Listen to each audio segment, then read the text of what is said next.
Vanakkam, Namaste, and blessings to everyone across the globe. This is Dr. Bhairavi Balasubramaniam, and I am going to briefly tell you about key energetic aspects, challenges, and opportunities that have been, are, and will be appearing to us in the days to come. First of all, a lot of us are celebrating the end of the official Mercury retrograde. This means that Mercury no longer appears to be moving backwards in the sky. Now, whilst I would say this can be a point of celebration, know that it takes Mercury a few weeks to actually begin acting in what we call a direct fashion or direct manner. If you think about someone who's just been roused out of bed, is groggy, and needs a morning coffee before he or she feels fit to join civilization once again, that's kind of the phase that Mercury is in right now.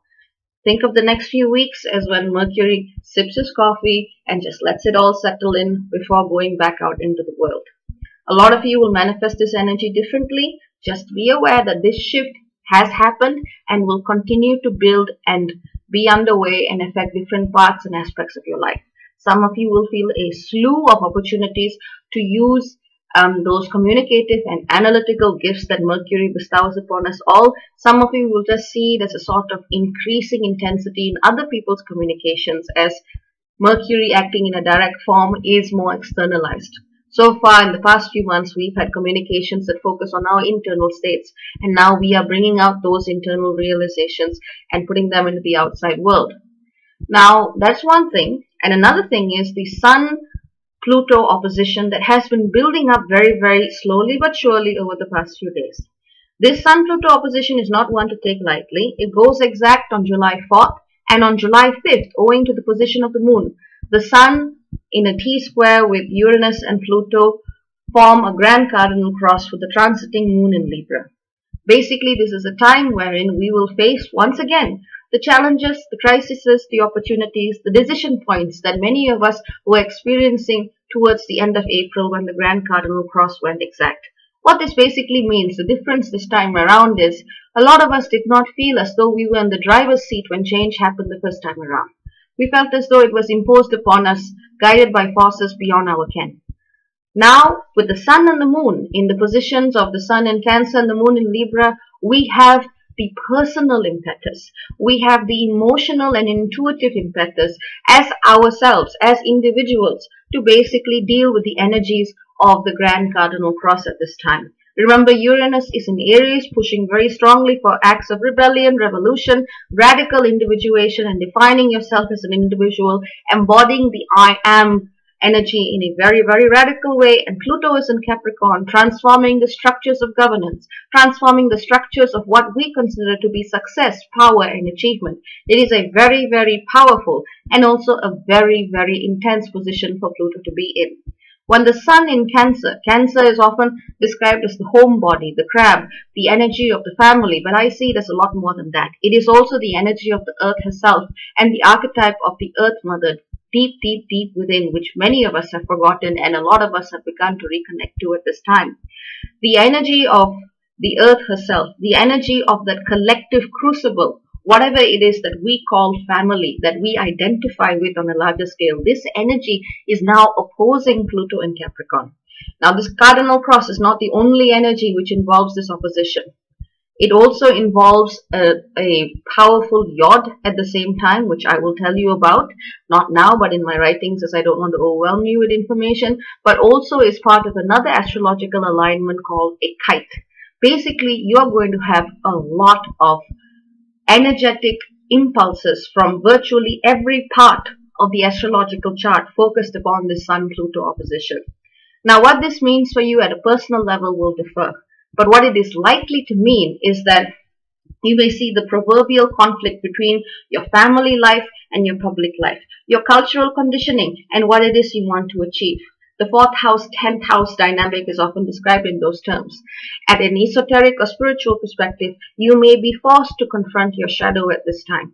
Whether you choose to demonize, vilify, or run away from your shadow, or embrace your shadow, or in fact identify and work with the more so-called negative aspects of the shadow is entirely your choice at this time. This is basically when you hold the mirror up and the mirror does not reflect what you normally think you see and what you normally think you are. It reflects every part of you, including the parts which you consider shameful, the parts which have been repressed, oppressed, exiled, or sent far, far, far away into the recesses of your memory.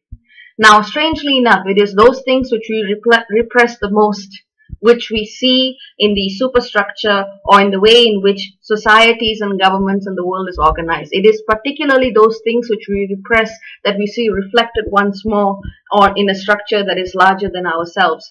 There is a powerful connection between our subconscious and the superego, and that is one that will be highlighted at this time. My advice to you would be this. Try not to polarize yourself. Try not to see things in terms of an either or binary or dynamic. Some things, of course, will go completely against your moral or ethical code, and you're well within your rights to simply put your hand up and say no. Other things will simply be feelings of unfamiliarity or perhaps feelings of shame when parts of yourself which have been long denied and long repressed come back to look you in the face and say, well, here I am. What are you going to do with me now? Now, I did write a poem, which I didn't realize at the time, but it actually describes this energy very, very, very well. And I am going to go and read out this poem to you because I think that it will say a lot more than these words that I'm saying right now can. Now, for me, the energies of Cancer and Capricorn represent different aspects of the energy of the goddess. The energy of Cancer represents to me the nurturing mother, and Capricorn the earth crone, as I call her. Now, remember, goddess energies, feminine archetypes are not limited to women. They also occur in men. For all of us have our own manifestations of masculine and feminine energy. So this will speak to all of you, but in different ways. So I call this poem, A Prayer in the Darkness, the Black Gold Must Shine Once More. The dark mother, goddess of the night, of the deep cave, the source of all light. Your face I see cast in shadow, harsh lines etched with an obsidian arrow. Why don't you glow, why don't you shine, with rainbow colors and celestial dances? Why don't you fly, why don't you cry? Do you smile, do you laugh? Is it you I see, or only my own mask? Trails of tears I see through your eyes, wailing voices muted in mid-cry. Thousands of years of silence and isolation. What did we do? Oh, goddess, what did we do? The exile before me, the weight of history unfolding. I cannot bear it all. How can she? How can anyone? The stolen child, the broken womb, the maiden, the innocent, the virgin I saw. She stands before me, called witch, devil, whore. I fall to my knees and I weep, my tears mingling with thousands more. A prayer in the darkness is born. Of love, of loyalty, of tenderness and fealty, a date with destiny, that black gold must shine once more. So surely but surely that mask will peel, fine features and joy to reveal, the smile of the aged crone, the hope of the verdant mother, the twinkle of the maiden. Once more, once more, once more, the black gold must shine once more. In the cave, in the womb, in the mountains and the heavens, with rainbows and shades of grey, with earthy browns and hues of blue-green, in whatever form, come what may, smile more. Smile once more, my beloved queen, smile once more in this cosmic dream. Basically, this is a time in which we confront what we have called our shadow. And it is up to us to see if we will once again banish it to the corners of our subconscious, or if we shall make the black gold shine once again. If we shall stop labeling, categorizing, judging, or cleaving parts of ourselves into what is right or what is wrong based on systems that you may not yourself truly believe in. This is the time to define your relationship to darkness. When I say darkness, I do not mean evil or negativity. I simply mean the part of you which very often you wish you didn't see in the mirror. Now, thank you all so very much for listening. I hope this astro poetry report has helped you understand what challenges are coming, and that you face them with as much love and compassion as you are capable of holding in your bearing. Thank you all so very much, and goodbye for now.